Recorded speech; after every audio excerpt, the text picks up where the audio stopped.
সুপ্রিয় সনাতন ধর্মাবলম্বীবৃন্দু এবং অন্যান্য ধর্মের ব্যক্তিবর্গ, সকল ধর্মের সমান অধিকারের সম্প্রীতির এই বাংলাদেশে খুব শীঘ্রই আগামী 11ই বৈশাখ 24 এপ্রিল 2026 শুভ উদ্বোধন হতে যাচ্ছে আমাদের বহু প্রতীক্ষিত চট্টগ্রাম বিশ্ববিদ্যালয়ের প্রাঙ্গণে নবনির্মিত সরস্বতী জ্ঞান মন্দিরের শুভ উদ্বোধন হতে যাচ্ছে।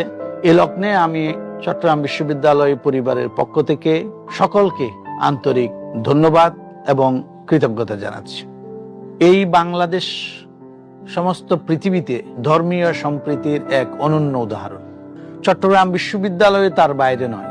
চট্টগ্রাম বিশ্ববিদ্যালয়ে সেই ধরনের একটি নজির স্থাপন করেছে একটি দৃষ্টিনন্দন মন্দির স্থাপনের মধ্য দিয়ে।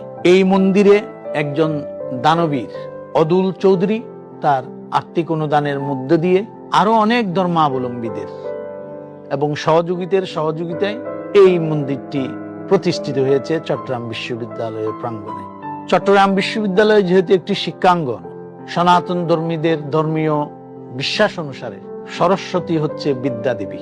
সুতরাং এই ধরনের একটি মন্দির চট্টগ্রাম বিশ্ববিদ্যালয় অঙ্গনে আমি মনে করি যথাযথ ধর্মীয় গাম্ভীর্যপূর্ণ এবং ধর্মের সকল পর্যায়ে সকল যারা ধর্ম পালন করেন তাদের জন্য ধর্মের প্রাণ কেন্দ্র হবে এবং সেই সাথে সকলের জন্য অন্যান্য ধর্মাবলম্বীদের জন্য একটি দর্শনীয় স্থান হিসেবে আমি মনে করি এটা পরিগণিত হবে। যারা এই প্রতিষ্ঠানের সাথে সংশ্লিষ্ট ছিলেন, যারা এর সার্বিক সহযোগিতায় অংশগ্রহণ করেছিলেন, তাদেরকে চট্টগ্রাম বিশ্ববিদ্যালয়ের পক্ষ থেকে এবং আমার ব্যক্তিগত পক্ষ থেকে ধন্যবাদ এবং কৃতজ্ঞতা।